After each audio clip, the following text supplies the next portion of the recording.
Kagan and I are sitting in what is going to be the bar area. Well, we also moved the table, the sofas, all the lumber. So we're using this two-wheel drive light duty tractor to move all of this dirt, and this tractor really isn't big enough for this project. My mom and Kagan are out here helping. They've been moving everything out of the way. That tire just randomly blew. We're gonna have an open visit for Patreon members.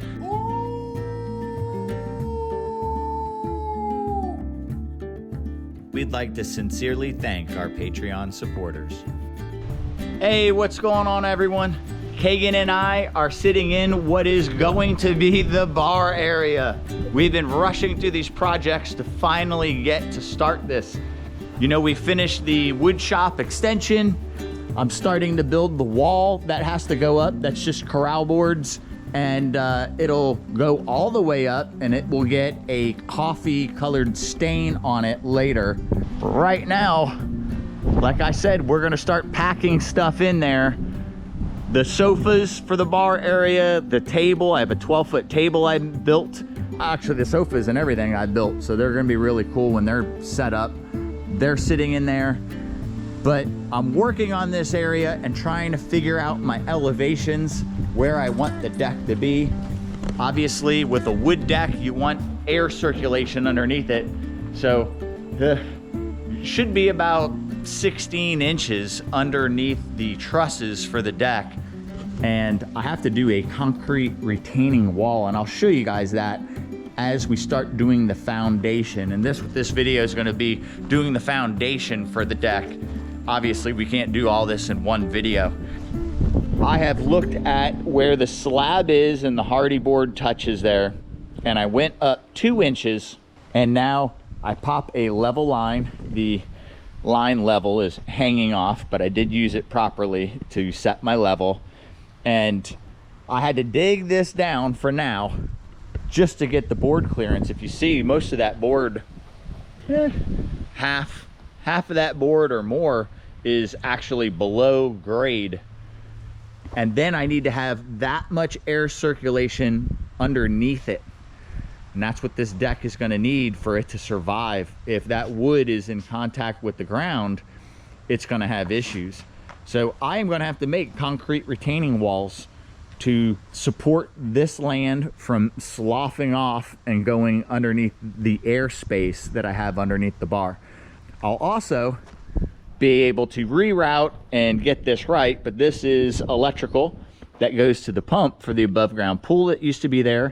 We'll use that same electrical to do the fountain, or it's not a fountain per se, it's gonna be a little water landscape area with a little bridge over it for pickles, the snapping turtle, and possibly another aquatic turtle species. This side, I'm gonna have a 45-degree entry, so that path will take that. And another reason, because as you're leaving the house and coming to the bar area, if it's raining, you're gonna want a little bit of cover, so you would actually be underneath that cover and that section of the roof to some degree to get in the door and get into the bar area. So that will somewhat keep you a little bit drier there, as opposed to squaring off that with the deck. You would be fully exposed where the door is. On the other side, I will keep it squared off. So the deck will come all the way straight over. It'll have to have its own footer, and then a lot of the deck's gonna hang on these, and I think there's 3 pilings or footers that have to be across every 8 feet. I have another one, another one, another one. I think there's 18 or 21 concrete footers that I have to do. They need to be about 2 foot wide and about 18 inches deep after we excavate all of that depth. I hope Hank, our tractor, does a good job of scooping all this out. That's what we're gonna try and do, is set these boards along the perimeter level. I have it level all the way to there, and then I can pop the string across and start measuring how much earth to take off. Now, this right here, this is asphalt millings. So this is when they redo a road, they break up the road. That's what my entire driveway is made out of. So initially we're gonna skim with the tractor bucket, take all this material off and use it for some low spots in the driveway. And then all the earth after that, we will fill some of the low spots in the backyard. Why not? It's gonna be quite a bit of dirt that we have to move out of here. I remember when I was a teenager, my parents built a big deck, and that was my chore every day. I think my grandpa said, was it 6 or 8 wheelbarrows I had to do every day after school. And he had it set where I had to go so deep, and every day I had to go do that. And the deck is still there today. And I did that when I was probably in middle school, I think. My parents still have that deck. So if you build it right, it'll last. We have to get rid of this water here. I found out where the PVC pipe is. So we'll be able to retie into that PVC and move the water to where we want it to pop up on the deck, where we decide the cook station will be. We've got a little time to figure that out. Also, this is the power. This is an RV hookup that they already had. This is the large extension cord that's powering all of the heat mats for the animals. So we do need to do a gray pipe drop down with an access box, probably another one at the end, or maybe we'll do a straight shot and bury it and get that electrical done all the way to the cages. That would be awesome. I got to get to it. And I was sick, I don't know, maybe a month and a half ago. And then you got sick a couple weeks ago, a week and a half ago. And now I almost feel like it's getting me again after just digging this bit. And, well, we also moved the table, the sofas, all the lumber. I still have some more lumber and stuff. This You weren't lifting light things today. No, this cage material we have to move. On the retaining wall, I think I'm gonna use the scrap pieces of screen and put in there just to give it some, you know, galvanized metal structure inside of it. But these are all just scraps. It'll be fine with that in there. I'm gonna get started. It's the next day and we have more stuff taken out of the area. I'm starting to use Hank to remove the asphalt millings. So I have to break through, and once I break through, and that's not a very strong or large size tractor for moving this kind of earth. So it's gonna take a bit. But once I break through, I should be able to start scraping the asphalt millings off about 6 inches, use them on the driveway. And then I should more easily be able to skim out the dirt. My mom and Kagan are out here helping. They've been moving everything out of the way. Pete's helping. And you guys could see what else I finished yesterday with the inside 2x8. So now we're level all the way to the end. Wasn't worth doing that scab, so I just went to the inside. I got this string right here. Put a screw on this side of the piling, put a screw on the other side of the outside piling, and wrap this string around from one side to the other to the straight across all the way to this screw tight. And then that let me know where this 2x8 needed to be permanently for when we build the structure and the 2x8 goes across the outside. That's exactly where it is. So now I know my elevation. I went from this side. It's now been moved by the dogs and stuff hitting it. Put a screw on the outside of there, right here. And then did a line all the way across using a line level and a piece of rebar. Again, it's been hit since working on everything else this morning. I'll fine tune it again, and that will give me my starting point with my first board over here. And then we can go from level there. Now, you can see already, this is about where it's at. You don't need much dirt excavated here before I hang the board. That is the highest point, and that corner is the lowest point. But still, I would say we need 12 to 16 inches underneath those boards. And you just saw Pepper just tripped over that string, of airspace underneath that truss for there to be adequate ventilation for the deck to last. So got a lot of dirt to move. That's my goal today. I'm gonna have a little island by this stuff. I'll be able to move that with the tractor later. But where the concrete is, we're gonna have a little island that we'll have to take out a little bit later. As we start digging and building the footers and the retaining wall, we'll quickly use that up, and then I'll be able to remove that last bit. I'm gonna get on Hank and move some dirt. All right, so it's been weeks since I filmed that other segment starting this area, and you can see nothing's been done. The tractor had been down. It broke some hydraulic lines. Took a while to fix it. And then I've kind of been just holding off because I thought I was gonna borrow a larger piece of equipment to knock this project out. And it's just not happening fast enough. I wanna get this done. I'm waiting for somebody else to come to the house and look at some animals today. I'm just gonna get on my tractor, even though it's a small tractor, and do my best. And I'm not sure if I even went over it in the other videos, but basically what we have here is crushed asphalt millings that have re-solidified like a paved road. Oh, look at the fire ants coming out of the ground there. Don't step in those. So I need to break through this with my tractor. That material I want to go to my driveway. That's what my driveway is made out of. But once you get below that, then it's just regular yard dirt underneath. And that can go onto the pile in the backyard. Even if it has some broken up rocks, that's fine. And I think we'll use it to fill some low spots in the yard. So I'm gonna get this extension cord out of the way and get started. I'm not gonna film it because it's gonna be pitifully slow with my small tractor. Also, I should say that Kagan put the extension ladder and put some foam on the top of the pilings to stop the bats from getting in there, as they're not here right now in winter, but soon as it warms up springtime, they would have came back.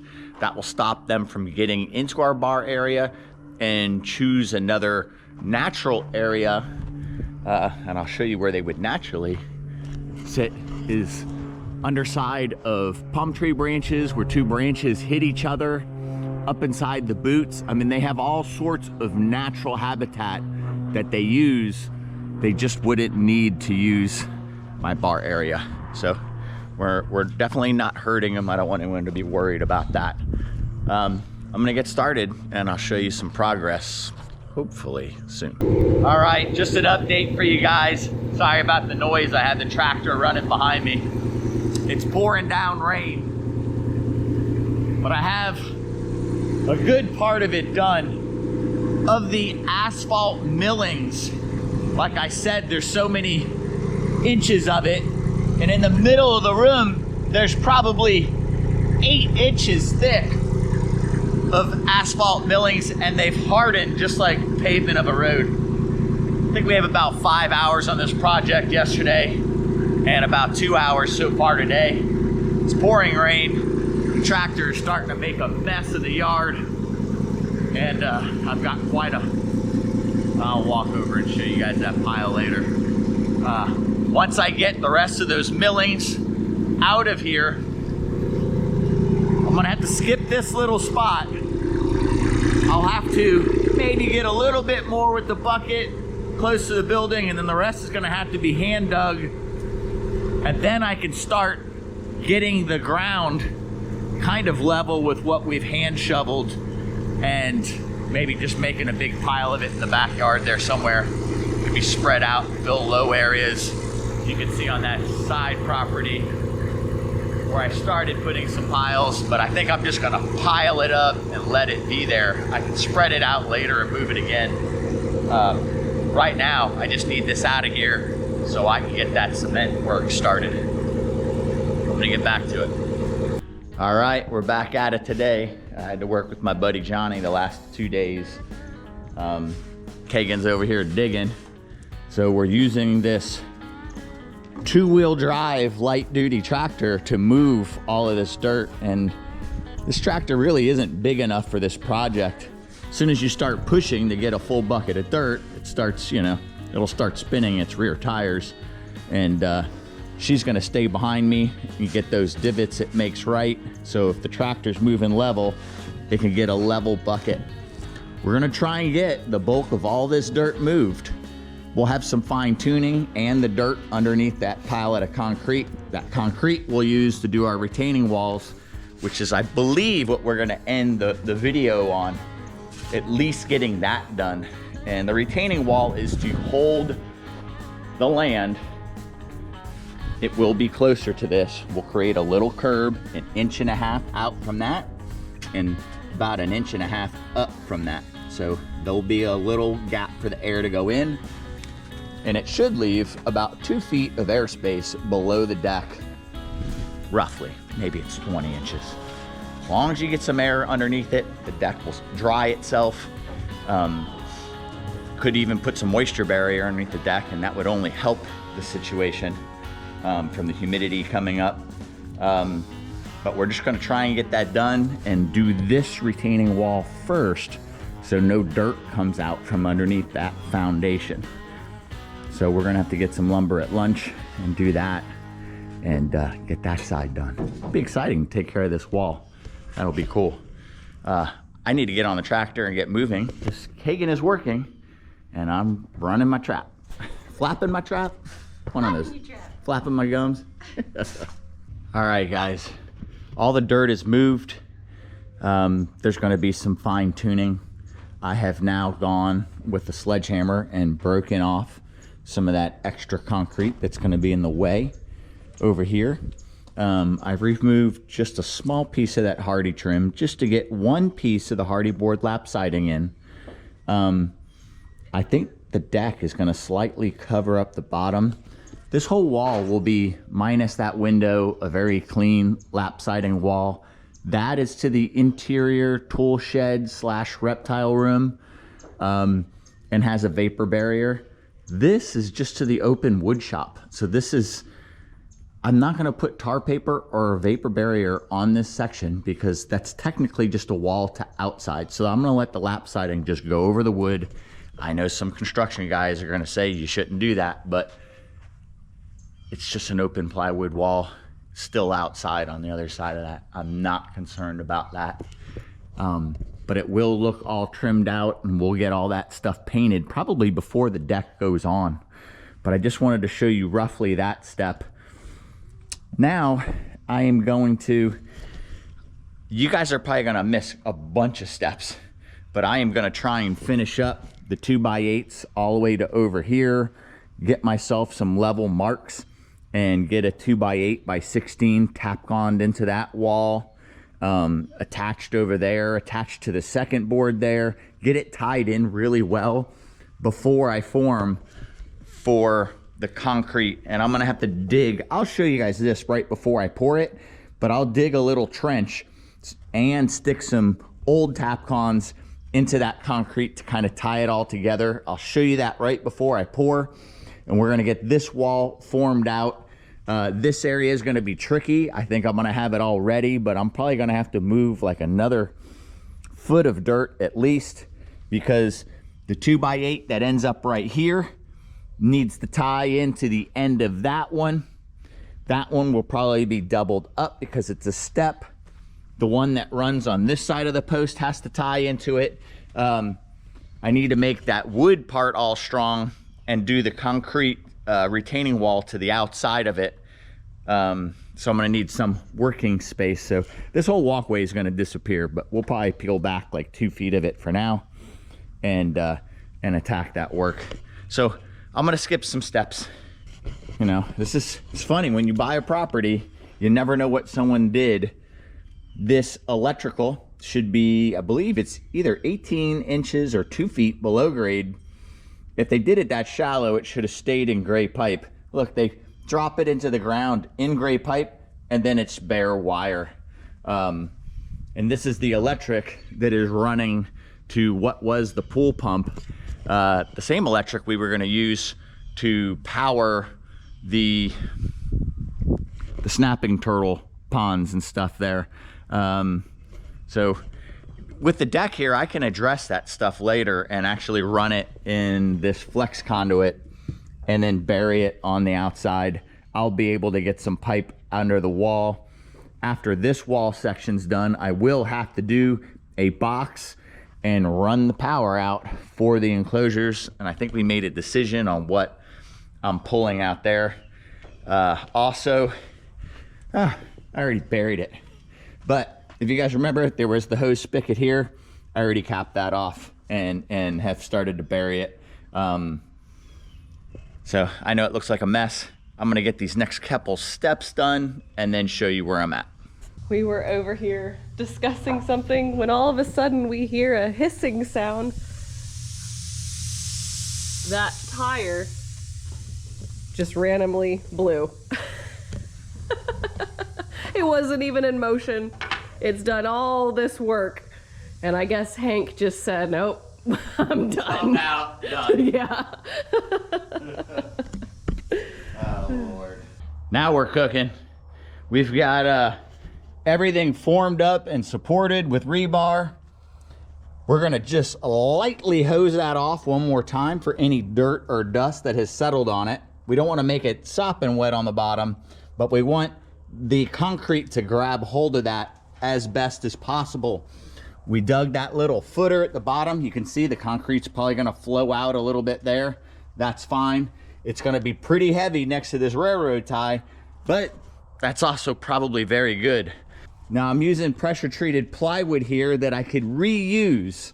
So we cut it into 2 foot by 8 foot widths, staggered, so we can finagle them out on the forms. And so it's gonna fill to that line that I have right there, that little V-notch. Probably would have been smarter if I did it in permanent marker. And then it'll spread out. There's a little footer there for this little wall. And we have the marks like every 2 feet, rebar to stop it from spreading. And then it actually has a little height transition right here. So we're kind of allowing for that, blocked in with that board. You'll see when we tear everything off, it'll look right. So I decided to do this corner first. We're gonna pour the 16 feet that way, 16 feet that way. And if we have enough time, we're gonna work on what will be the main entrance. We tore apart the walkway here, the end of it, and Kagan dug all this out while I was working on the forms. And I need to finish the 2 by 8 to there, and then get my angles right, attach it to there, tie this one into it, and then I need to shim it and lag it into there. It's gonna be Tapcon there. I may double up that just to make it stronger since it's the entry point. I want it to be as strong as possible, as well as brackets. So this soft angle will have a bracket, maybe after the secondary board, and I won't be able to get a bracket in there, and that's why I want to either get a board behind it with a shim so I can get lags. The bracket could end up being on this one here. Obviously I'll show you guys that, but where we are at during the day, it's already getting late. We're gonna get that poured because worst case, we could start our day over here and take those forms off and form for the next 32 feet, which would be this 16 and a little bit down this wall, which would be great progress. We're gonna get started. And it's the next day. I've been busy working at it. I removed the forms over here, and you guys can see how this poured concrete is holding back the dirt from underneath that slab, going a little bit deeper, and then it gets filled back in. And then it's gonna stop that dirt from leaving underneath that slab. And it comes all the way to the corner, and you can see this retaining wall, which will stop. And again, it goes below or lower than the surface of that. And that'll stop this dirt from eroding and sloughing off underneath this bar area. It will also allow air to get underneath. This wall will get lower and lower to a point where we get onto the end And that wall is gonna be, you know, down here, and the air is gonna flow underneath that deck. And I think we're gonna have a little bit bigger gap on that deck, and we're gonna lay like pull screen down before we put the deck boards down. That'll stop the mosquitoes from going underneath the deck. They're gonna love this little airspace underneath the deck to hide, and they can come up when we come out here at night to enjoy this area and come right up through the little gap in the deck boards. So I'm probably gonna put pull screen down before we put our deck down, and then the walls will be screened and stuff like that. This is gonna be a process, guys. I'm probably gonna show you the forms done for this angle. Oh, well, this is the other area I worked on. So like I said, this had to be strong. That's Tapconned in. I doubled up the boards. This is lagged here with some strapping. There will be 2 lags here when it's done. I don't want them there yet because they'll be in the way of the form. And there's gonna be 2 lags here. So this corner coming to this beam is gonna be very strong. There's gonna be a truss every 2 feet. Right here, there's gonna be a beam that goes all the way across with, I believe it's 3 footers. And every 8 feet, we will have 3 footers. All the way across. It'll be very, very strong. Laying them out 8 feet on center, I started from that side. So it's only gonna be about a 6-foot span here. But I figured I was gonna have more weight on this section with the bar being here and the refrigerator and a chest freezer and stuff on this wall. So I wanted a smaller span here. If there was gonna be a smaller span somewhere, it made sense to have it on this end. I'm gonna work on these forms and getting all this set up, and I'll pour concrete this afternoon. It's gonna be good to get this done. And now it's the end of that very same day. A lot has happened. We have formed and poured all the rest of this wall, all the way around this corner. One of the cameras alerting me. I still have to form and set this up, and we formed and poured this section here, running another 16 feet. This was the deepest one. I think it was another 26 bags of concrete today. We have all that concrete, another pallet, but this is not in the way, and now we'll be able to remove all the rest of the dirt, I guess by hand and a little pull cart, since the tractor has a flat tire. And I gotta find 2 front tires for the tractor now. It's always something. But I think that's where we're gonna finish the video. Oh yeah, I did finish the trusses to the end. Started adding the supports. I marked out where the beams that are gonna run across so I could start figuring the footers. In the next video, I think we're gonna get all the footers done, start hanging the trusses, and I think the next video, we're gonna finish the rest of the deck.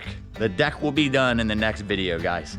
So when all this is done, Kagan and I have discussed, we're gonna figure out the date, but I think mid-April, we're gonna have an open visit for Patreon members to come and hang out on this deck with us, tour the property, eat some food, hang out, talk. So if you're a Patreon member or you want to be a Patreon member, this is the time to join so you guys can be a part of this, and maybe we'll make it an annual thing. I know there wasn't a lot of animals. Oh, look at this. Perfect. An animal for this video. Is this Frank? Frank! Aw. He's got a good shed going on. Yeah, he looks like he's wearing a mask. Yeah. He's gonna love hanging out here. Oh my gosh. This deck is gonna be awesome. When it's screened in, guys, there's gonna be a sofa, a hot tub, or not a hot tub, but a big tub we can fill up and soak warm in water. after a long day's work. A fire pit, a big screen TV, a bar, a cook station. It's gonna be awesome. Frank says, oh yeah, give me the extra bananas. All right, guys, I think we're gonna end this video on this right here. There you go, the sun's gonna look better here. Don't forget to like, share, subscribe, comment, and ring that notification bell. We'll keep plugging away, and we'll see you soon.